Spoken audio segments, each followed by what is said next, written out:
बिस्मिल्लाहिर्रहमानिर्रहीम। अस्सलाम वालेकुम बच्चों।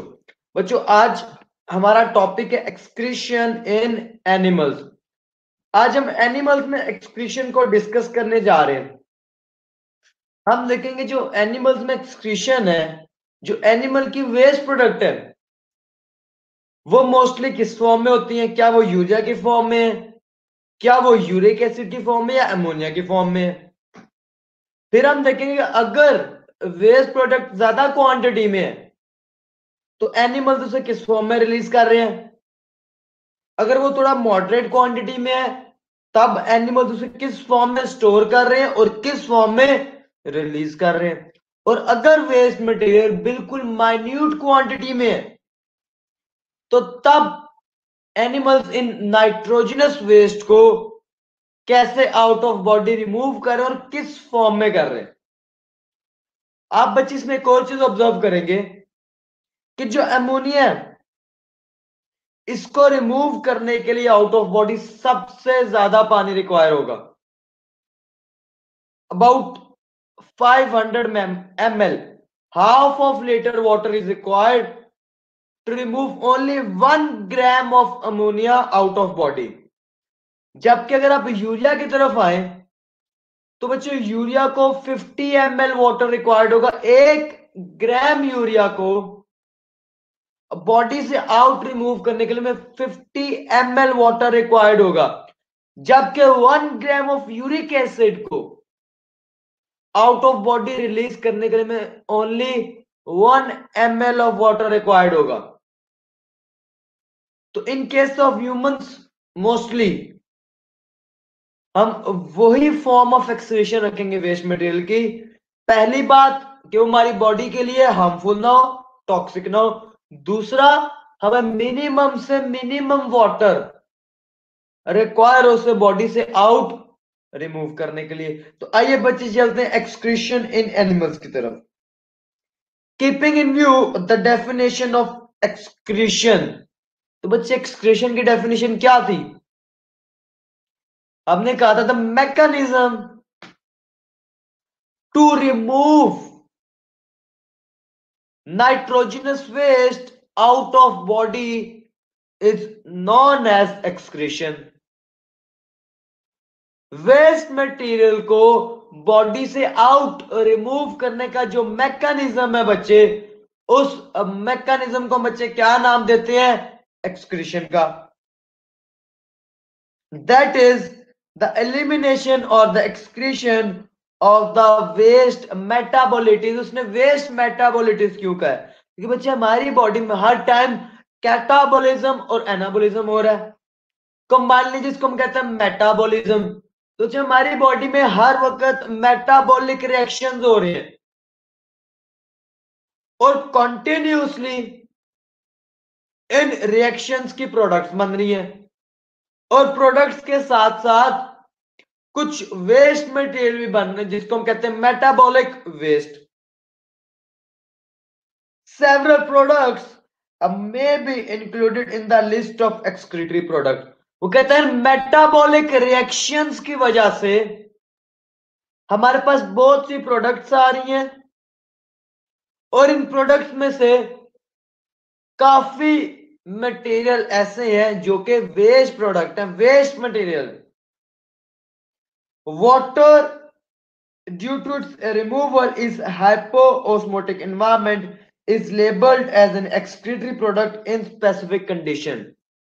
वो कहता है आप रेस्पिरेशन में गौर करें आपको water as a by product मिलेगा। अब फोटोसिंथेसिस पे गौर करें आपको water as a by product मिलेगा। तो कहते जो वाटर है ये एनवायरनमेंट पे डिपेंड कर रहा है कि एक्सक्रीटरी प्रोडक्ट है कि नहीं है। अभी अगर एक ऑर्गेनिज्म एक हाइपोटोनिक मतलब कि फ्रेश वाटर एनवायरनमेंट में रह रहा है तो उसके पास तो पानी अबंडेंस में, एक्सेस में है, तो उसके लिए पानी वेस्ट प्रोडक्ट है। जबकि एक ऐसा ऑर्गेनिज्म, एक ऐसा plant, for example cactus plant, जो डेजर्ट एनवायरनमेंट में रह रहा है, उसके पास तो पहले ही पानी का शॉर्टेज है, तो क्या पानी उसके लिए कोई वेस्ट प्रोडक्ट है? बिल्कुल नहीं। तो पानी वेस्ट प्रोडक्ट है कि नहीं है वो एनवायरनमेंट डिसाइड करेगी। Similarly, salts are removed by animals of hypertonic environment are excretory products of these animals. वो कहता है हाइपरटोनिक एनवायरमेंट क्या है? एक ऐसे एनवायरमेंट जिसमें कंसंट्रेशन ऑफ सोल्यूट ज्यादा होती है, जैसे कि मैरीन एनवायरमेंट, सी वाटर, इसमें जो एनिमल्स रह रहे हैं उनके लिए जो वेस्ट प्रोडक्ट है वो सॉल्ट्स, और वो क्या करते हैं अपनी बॉडी से सॉल्ट्स को आउट एनवायरमेंट में रिलीज करें। तो बच्चे कुछ जो वेस्ट प्रोडक्ट है उनकी नेचर को एनवायरमेंट डिसाइड कर रही है। Otherwise, overwhelming nitrogenous waste are waste metabolites constituent of the excretory product। वो कहता है वाटर और सॉल्ट्स को तो एनवायरमेंट डिसाइड कर रहे हैं कि वेस्ट प्रोडक्ट है कि नहीं है, जबकि जो मेटाबॉलिक वेस्ट है, जो नाइट्रोजनस वेस्ट है, जो हमें थ्रू मेटाबॉलिज्म मिल रहे हैं, ये वेस्ट मटेरियल मोस्टली हर एनवायरमेंट में वेस्ट मटेरियल ही होंगे। अब बच्चे में बताने जा रहा है कि अमाइनो एसिड्स की मेटाबॉलिज्म से क्या मिलेगा हमें? अमोनिया, मतलब कि नाइट्रोजनस वेस्ट। प्रोटीन्स की मेटाबॉलिज्म से नाइट्रोजनस वेस्ट मिलेगा। Primary catabolism of amino acids, the amino group of NH2 is released or transferred to an other molecule for removal of reuse। अब बच्चे कैटाबॉलिज्म क्या चीज है? What is catabolism? बच्चे catabolism एक ऐसा प्रोसेस है जिसमें छोटे मॉलिक्यूल्स कंबाइन होकर बड़े मॉलिक्यूल्स बनाते हैं, जबकि एनाबॉलिज्म इसका ऑपोजिट प्रोसेस है जिसमें बड़े मॉलिक्यूल्स ब्रेक डाउन होते हैं छोटे मॉलिक्यूल्स में। तो कहता है जब अमाइनो एसिड्स की कैटाबॉलिज्म होती है, मतलब कि अमाइनो एसिड दूसरे अमाइनो एसिड से मिल रहा है, फिर एक और अमाइनो एसिड मिल रहा है, इसमें होता क्या है, जो इनका अमाइनो ग्रुप है NH2, ये डीअटैच होते जाते हैं ताकि इनमें आपस में लिंकेज बन सके। Amino group not only reused for recycling of amino acids is essentially dissolved in water and excreted to avoid toxic rise in plasma। वो कहते जो NH2 ग्रुप रिलीज किया था अमाइनो एसिड्स ने ड्यूरिंग कैटाबॉलिज्म, अगर इसका बॉडी में कोई रीयूज नहीं है, कोई यूज नहीं है, तो असूलन नहीं होना चाहिए, इसको वाटर में डिसॉल्व करके बॉडी से आउट रिमूव कर देना चाहिए। क्यों? क्योंकि अगर ये बॉडी में रहा तो ये बॉडी को नुकसान पहुंचाएगा, it is toxic for the body. अगर इसकी क्वांटिटी एक लिमिट से ज्यादा हो जाएगी तो ये बॉडी के लिए टॉक्सिक होगा, तो बेहतर है ये इसको बॉडी से रिमूव कर दिया जाए।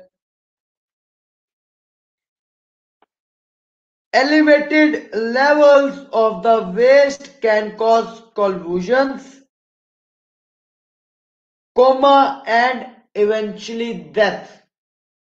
वो कहता है अगर वेस्ट मटेरियल की क्वांटिटी हमारी बॉडी में ज्यादा हो जाएगी सो इट कैन कॉज कॉन्वोल्यूशंस, जिसको हम कहते हैं दौरे पड़ जाना, कोमा में हमारी बॉडी को ले जा सकता है, और डेथ तक भी हो सकते। क्यों?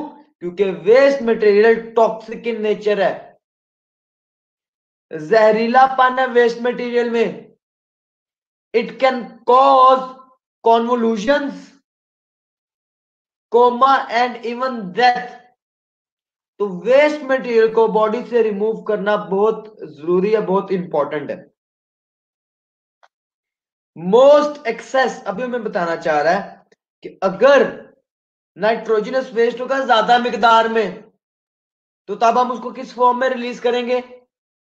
अगर उसे थोड़ी कम फॉर्म में होगा, थोड़ी कम क्वांटिटी में होगा, तब हम नाइट्रोजनस वेस्ट को किस फॉर्म में रिलीज करेंगे? और अगर नाइट्रोजनस वेस्ट बिल्कुल माइनर क्वांटिटी में होगा तब हम उसको किस फॉर्म में बॉडी से आउट रिमूव करेंगे?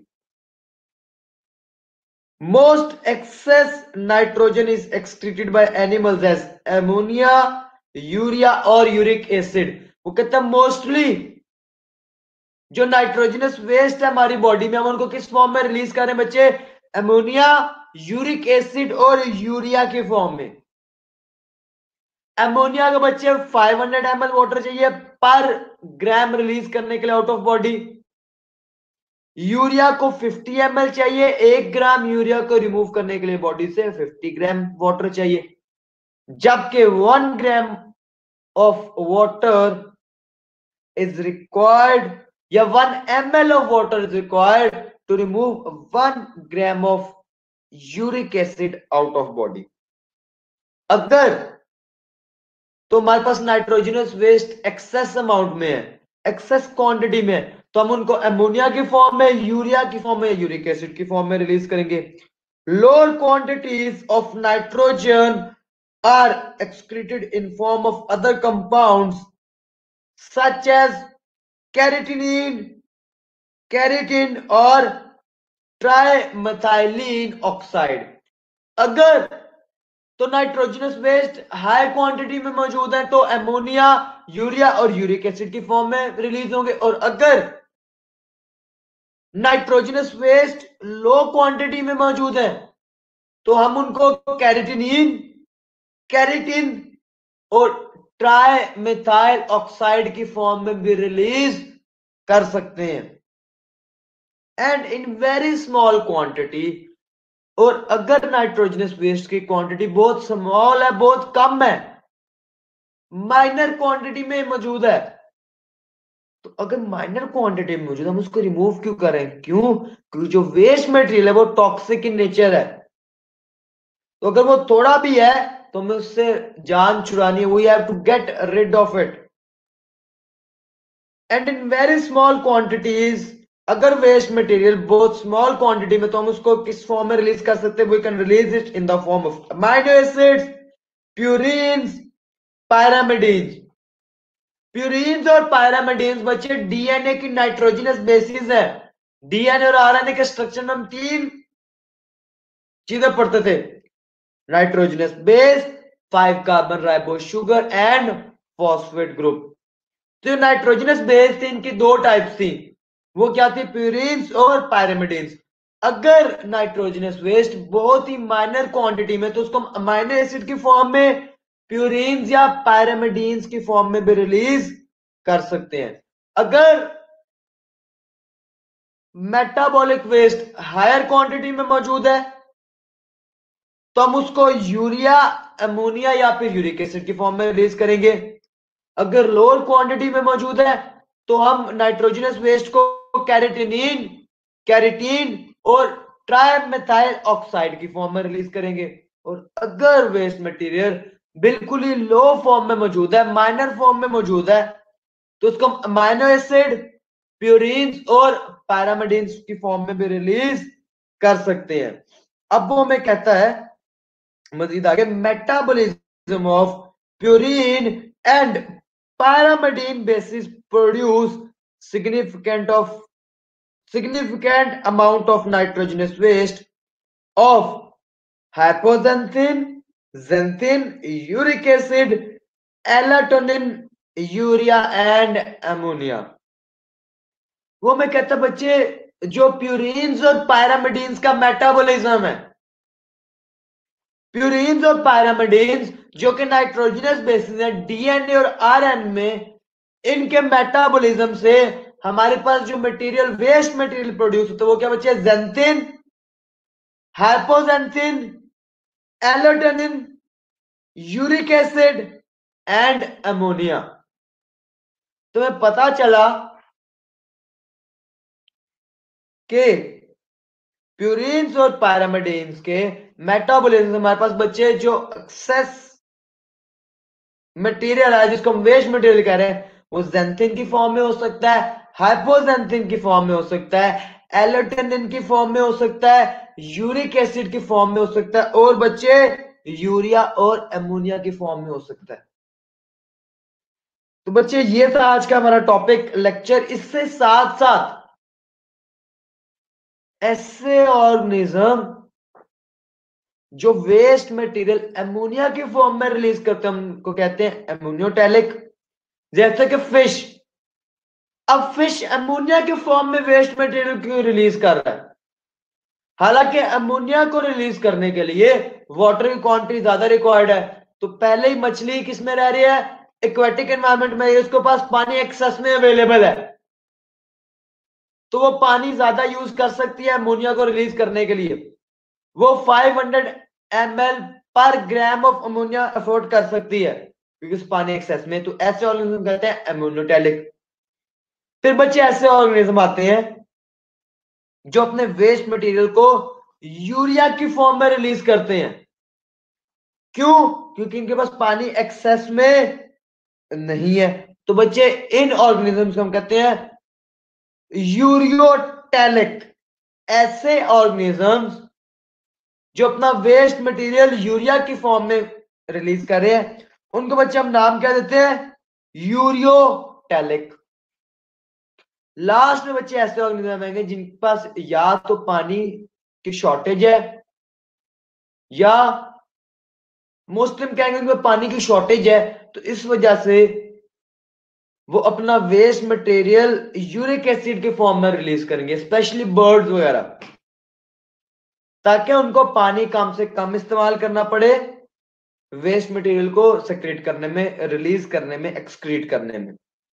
तो ऐसे एनिमल्स या ऐसे ऑर्गेनिज्म जो वेस्ट मटेरियल यूरिक एसिड की फॉर्म में रिलीज करते हैं, उनको बच्चे हम कहते हैं यूरिकोटैलिक। तो बच्चे ये था आज का हमारा लेक्चर। उम्मीद करता हूं बच्चे समझ चल गई होगी। बहुत आसान था, बहुत इजी सा लेक्चर था। इंशाल्लाह मिलते हैं कल एक नई उम्मीद के साथ, एक नए लेक्चर के साथ। तब तक के लिए बच्चे अल्लाह हाफिज।